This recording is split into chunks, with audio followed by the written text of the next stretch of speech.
यह कहकर वह अपनी टिमटिमाती आंखों से उसे देखने लगी। उसका ऐसा रिएक्शन देख रिहान को हंसी आ गई। फिर वह एक एक करके उसकी ज्वेलरी निकालने में उसकी मदद करने लगा।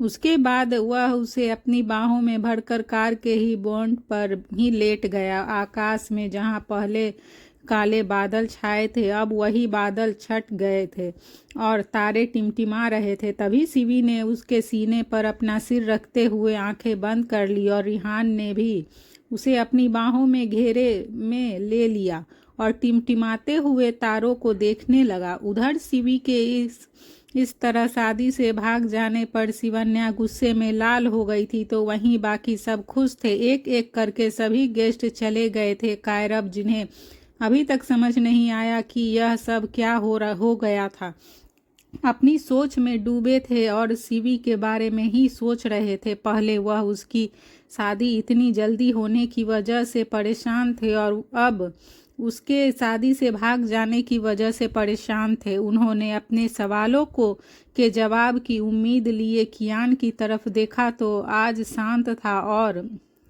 एक दर्शक की तरह सब होते हुए देख रहा था। वह उसे एक नज़र देखकर अंदर चले गए। वहाँ का माहौल अब ऐसा हो गया था जैसे वह शादी नहीं, फिल्म की शूटिंग हो रही हो। कियान भी अंदर गया और स्टडी रूम में चला गया। कायरव वहाँ पहले से ही उनका इंतज़ार कर रहे थे। वह उसे देखकर कुछ कहते उससे पहले ही कियान ने उसे कहा, शिवी रिहान को पसंद करती है, वह उसके पास ही गई है। यह सुनकर कायरव की भौएं तन गई और वह थोड़े गंभीर अंदाज में उसे देखने लगे। कियान ने उन्हें देखते हुए आगे कहा, रिहान रविंद्र अंकल का बेटा है, वह रिहान सिंह राठौर है। मैंने यह सब हो जाने दिया क्योंकि अंकल और आप चाहते थे कि आपकी दोस्ती रिश्तेदारी में बदले, इसीलिए सब जानते हुए भी मैं अब तक चुप था। यह कहते हुए उसने कायरव को सब बता दिया। रिहान के यहाँ आने से लेकर अभी तक की सारी कहानी उन्हें सुना दी। कायरव के चेहरे पर हैरानी और खुशी दोनों के भाव थे। तभी उन्होंने चमकती आंखों से कियान को देखते हुए कहा, क्या सच में वह मेरे यार का बेटा रिहान सिंह राठौर है? उसके पूछने पर कियान ने हाँ में अपना सिर हिला दिया। तभी कायरव उसके पास गए और खुशी से उन्होंने कियान को अपने गले से लगा लिया। जैसे ही उन्होंने उसे गले लगाया तो कियान अवाक रह गया। सालों बाद एक 4 साल का बच्चा 28 साल की उम्र में अपने डैड के गले लगा था। यह एहसास कियान की धड़कनों को बढ़ा रहा था। जिस पिता से वह आज तक नफरत करता आया था, आज अचानक उस पिता के गले लगकर उसे एक अलग ही खुशी का एहसास हो रहा था। उसे समझ नहीं आ रहा था कि वह इस पल में कैसे रिएक्ट करे। वह एक स्टैचू बन गया था। जहां कायरव के हाथ उसकी पीठ पर बंधे थे तो वहीं कियान अपने दोनों हाथ पैंट की जेब में डाले खड़ा था। वह जैसे ही अपने हाथ जेब से निकाल कर उन्हें गले लगाने को हुआ कि तभी वह उससे अलग हो गए। फिर उन्होंने उसे मुस्कुराती आंखों से देखकर उसके गाल पर हाथ रखते हुए कहा, रात बहुत हो गई है, तुम्हें अब सो जाना चाहिए बेटा। यह कहकर वह चले गए, पर कियान उसके जाने के बाद भी वैसे ही खड़ा था। उसके कान में बेटा शब्द गूंज रहा था। आज उसे एक अलग ही एहसास हो रहा था जिसे बयां करने के लिए उसे शब्द नहीं मिल रहे थे। आज पूरे 24 साल बाद वे दोनों एक दूसरे के गले लगे थे। तभी वह सब याद करके कियान के होठों पर एक स्माइल आ गई। वह स्माइल इतनी प्रेसियस थी कि वह उसके चेहरे को और ज़्यादा बढ़ा रही थी। फिर वह जब अपने रूम में आया तो उसने देखा कि सुहानी बालकनी में खड़ी थी। पेस्ट्रल ग्रीन कलर के लहंगे में वह बहुत खूबसूरत लग रही थी। कियान ने उसके पास जाकर उसे पीछे से अपनी बाहों में भरते हुए कहा, अब खुश हो? सुहानी ने उसकी तरफ मुड़ते हुए कहा, बहुत खुश हूँ।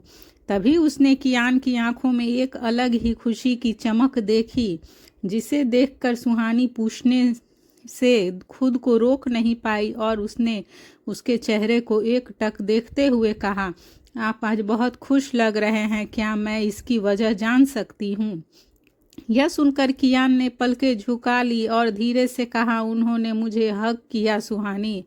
उसकी बात सुनते ही वह समझ गई कि कियान किसकी बात कर रहा है और तभी उसने कियान के चेहरे को अपने हाथों में भर कर उसकी आंखों में देखते हुए कहा, सच। उसने भी धीरे से सिर हिला दिया। तभी सुहानी ने उसकी आंखों में देखते हुए कहा, बस बहुत हो गया, बहुत रह लिया आप दोनों एक दूसरे से दूर। कियान जी, यही सही मौका है, उन्हें माफ़ कर दीजिए और अपने रिश्ते की एक नई शुरुआत करिए। आपको पता है पापा आपसे कितना प्यार करते हैं, उन्हें आपके अंदर माँ की झलक दिखती है। उन्होंने आज तक आपके बचपन की एक एक चीज़ को संभाल कर रखा हुआ है। वह आपसे बहुत प्यार करते हैं। वह फोटो पर खामोशी और आंखों में हैरत लिए उसकी बातें सुन रहा था।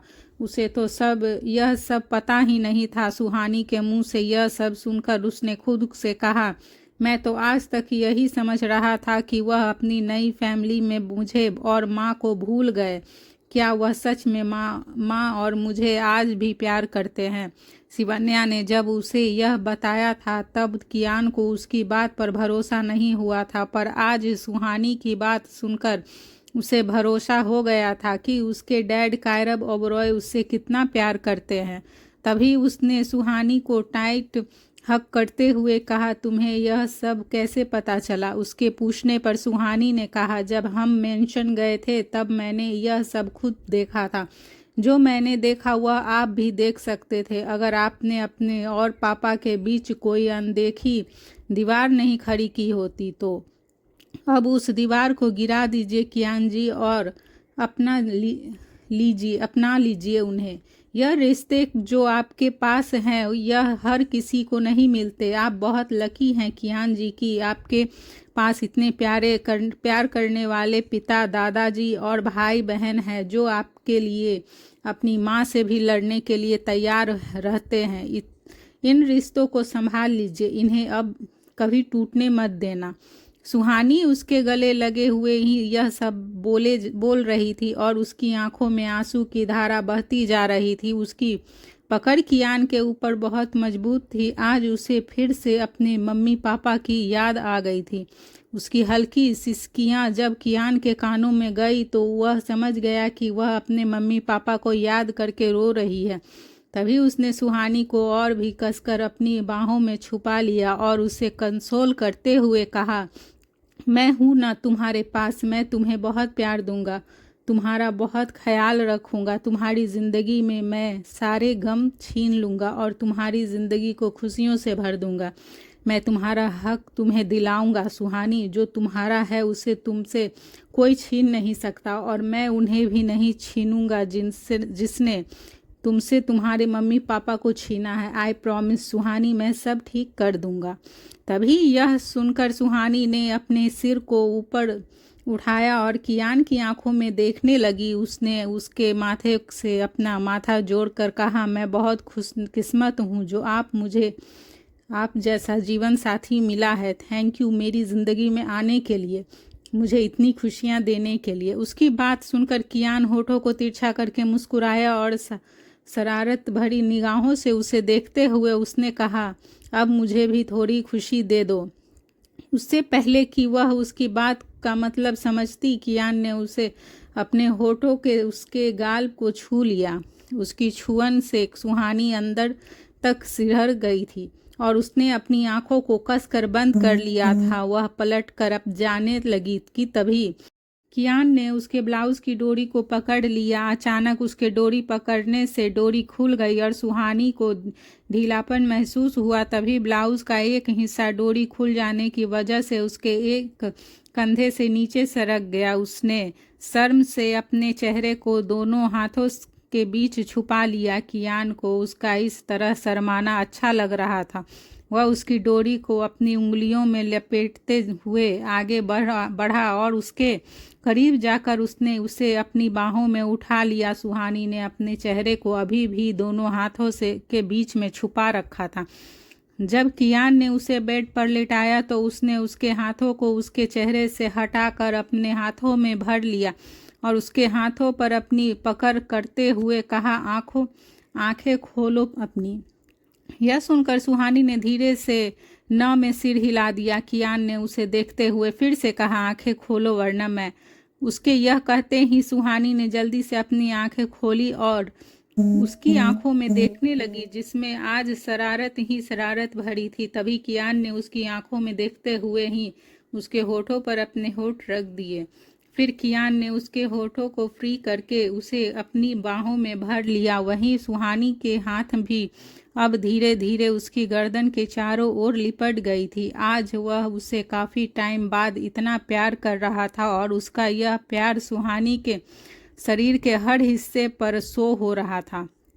वहीं उधर दो लव बेड कार के बोनेट पर भी एक दूसरे के बाहों में थे। सीवी के बाल अब खुल गए थे और उसकी आंखों का काजल बिखरा हुआ था।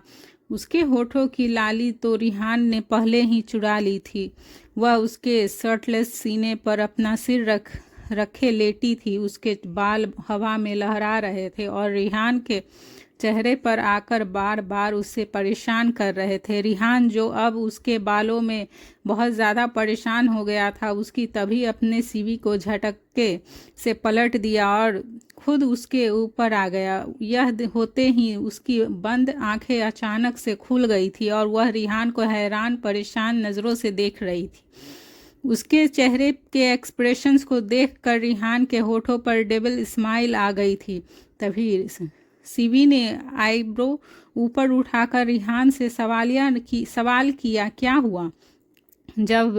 जिस पर रिहान ने उसके झटकाकर ना में सिर हिला दिया। फिर वह उसके ऊपर झुकने लगा और तभी उसने सीवी की नेक और शोल्डर के बीच अपना चेहरा छुपा लिया। उसके इस एक्शन से सीवी के हाथ अचानक ही उसकी पीठ पर चले गए और कस गए।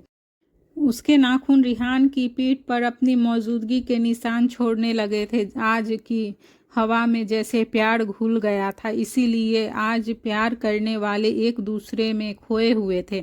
वहीं दूसरी तरफ यशिका अपने अंकल के साथ घर आ गई थी। एक रूम में अकेली बैठी यशिका विलियम की बातों को सोचते हुए रो रही थी। विलियम एयरपोर्ट के बाहर ही छुप गया था। वह तब तक वहां से नहीं गया जब तक यशिका अंकल आकर उसे अपने साथ नहीं ले गए। उसके जाने के बाद ही वह वहां से गया था। विलियम जिस सेवन स्टार होटल में रूम बुक करके रुका था, वह होटल कियान ओबरॉय का था। वह अभी इस शर्टलेस था और बालकनी में खड़ा था। उसके हाथ में वाइन का ग्लास था और वह वाइन पीते हुए बालकनी में से मुंबई शहर के नाइट व्यू का आनंद ले रहा था। तभी उसका फ़ोन रिंग हुआ और उसने अपने हाथ में पकड़े वाइन के ग्लास को टेबल पर रखकर फ़ोन उठाया।